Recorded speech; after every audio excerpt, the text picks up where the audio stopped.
Welcome to our channel.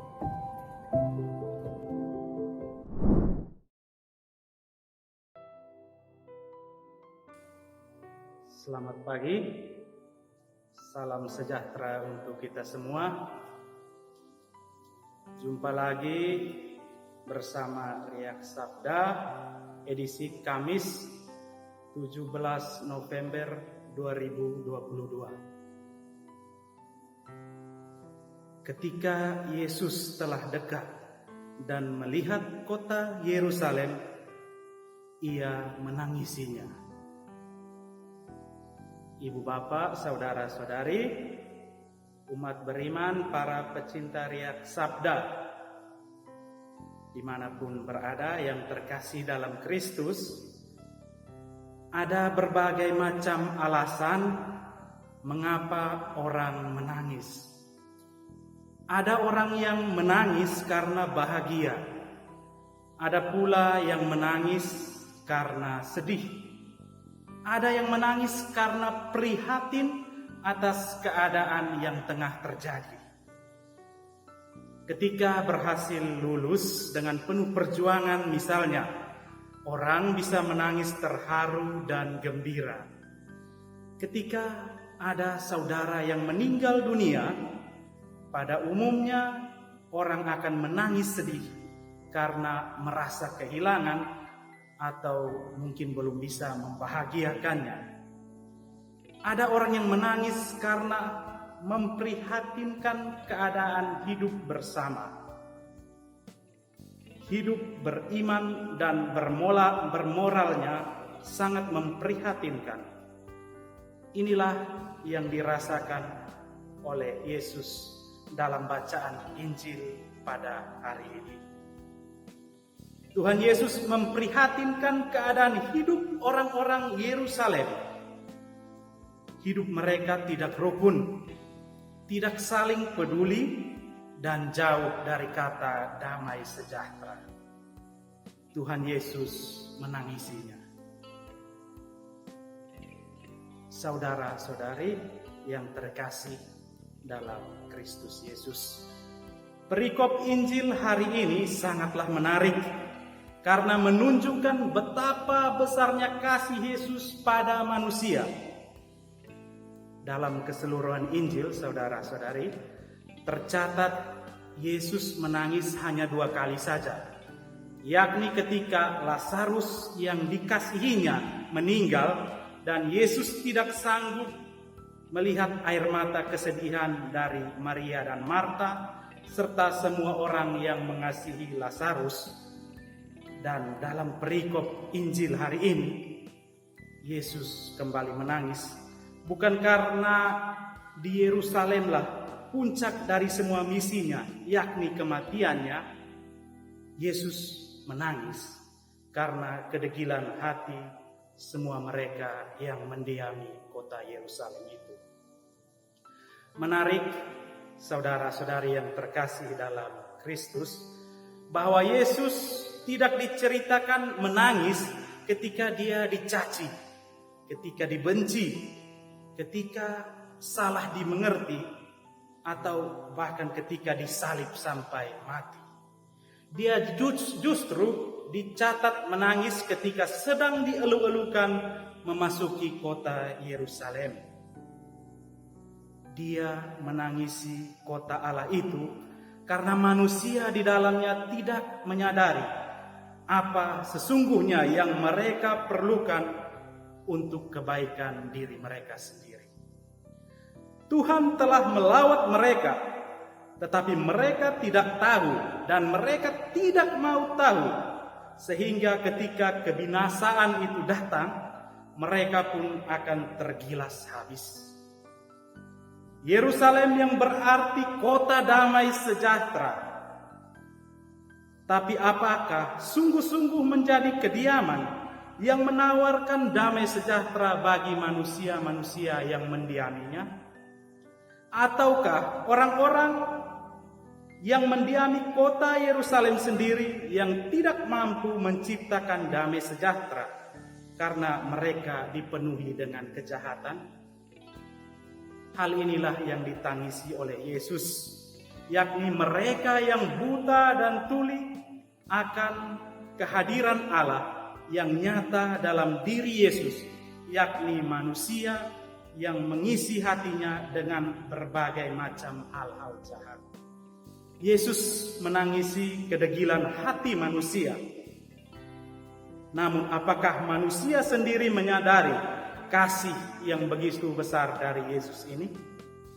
Manusia seringkali sibuk dengan dirinya sendiri, sibuk dengan gadgetnya, sibuk dengan media sosial, sibuk dengan bisnisnya, sibuk dengan pekerjaannya, sibuk dengan semua obsesinya.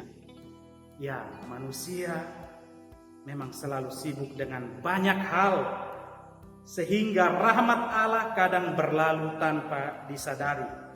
Dan ketika manusia berada di titik terendahnya, di titik lemahnya, manusia akan mengatakan Tuhan tidak mencintainya, dan manusia akan menangis. Berbicara tentang menangis, ibu bapak saudara-saudari yang terkasih dalam Kristus, di kota Yerusalem sendiri sampai saat ini ada sebuah gereja untuk mengenangkan saat Tuhan Yesus menangisi kota Yerusalem. Nama gereja itu Dominus Flevit, atau terjemahan dalam bahasa Indonesia, Dominus Flevit berarti Tuhan menangis. Jadi gereja Dominus Flevit ini merupakan gereja tempat Yesus menangisi Yerusalem dan menubuatkan kehancurannya. Dari jendela gereja itu, kita bisa menyaksikan keindahan kota Yerusalem. Begitupun dengan Yerusalem pribadi kita masing-masing, saudara-saudari yang terkasih dalam Kristus. Jika ingin terlihat indah, kita harus mulai memperbaharuinya dari dalam. Yesus berkata dalam perikop Injil hari ini, betapa baiknya jika pada hari ini juga engkau mengerti apa yang perlu untuk damai sejahteramu.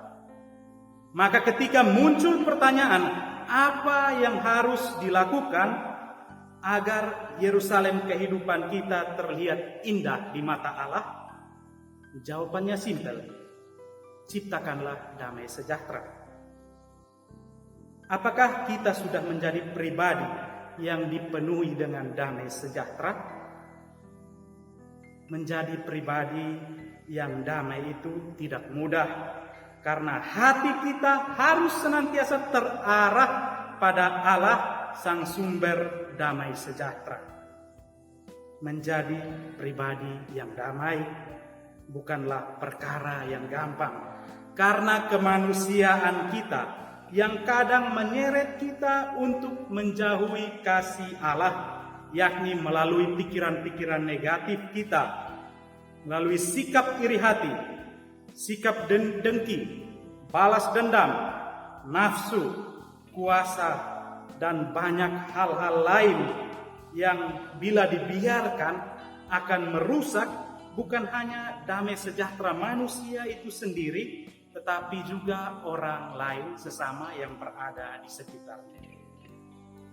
Damai sejahtera yang berasal dari Allah dapat kita terima dalam kesatuan yang intim dengan Allah sendiri, melalui ekaristi, melalui doa, melalui devosi-devosi, membaca, merenungkan kitab suci dan melaksanakannya dalam kehidupan kita sehari-hari. Saudara-saudari yang terkasih dalam Kristus, hari ini juga Gereja Katolik sejagat memperingati Santa Elizabeth dari Hungaria. Dalam hidupnya yang relatif pendek, Elizabeth mewujudkan cinta kasihnya yang begitu besar kepada orang-orang yang miskin dan menderita, sehingga oleh Paus Leo ke-12 ia dijadikan orang kudus pelindung bagi karya amal gereja Katolik yang dilakukan oleh para perempuan. Sebagai seorang putri raja, Elizabeth memilih hidup pertobatan dan asketisme, meskipun sebenarnya dengan mudah dia dapat menikmati kehidupan santai dan mewah. Pilihan hidupnya ini membuat Santa Elizabeth dicintai oleh rakyat biasa hampir di seluruh Eropa. Sejalan dengan teladan dan kesaksian hidup dari Santa Elizabeth dari Hungaria, kita sebagai pengikut Kristus pada zaman ini ditantang untuk bisa mengurangi air mata Tuhan Yesus atau malah menambah air mata Tuhan Yesus. Dosa-dosa kita yang kita lakukan tentu akan menambah air mata Tuhan. Tindakan aborsi, perang, korupsi, melecehkan orang lain, cuek dengan keadaan sesama di sekitar kita, tidak mau berdamai atau mengampuni orang lain, lalai akan tugas dan tanggung jawab, serta aneka tindakan yang senada seperti itu tentu akan menambah derasnya air mata Tuhan. Berbeda jika kita berusaha hidup baik, peduli pada sesama, berdamai dengan orang yang menyakiti atau disakiti, berkata dan berperilaku yang sopan dan empatik, bertanggung jawab dan rela berkorban, tentu akan membuat Tuhan bergembira. Maka satu pertanyaan penutup untuk kita semua, maukah Anda dan saya ikut mengurangi air mata Tuhan dengan hidup sebagai seorang Katolik yang baik? Semoga. Amin.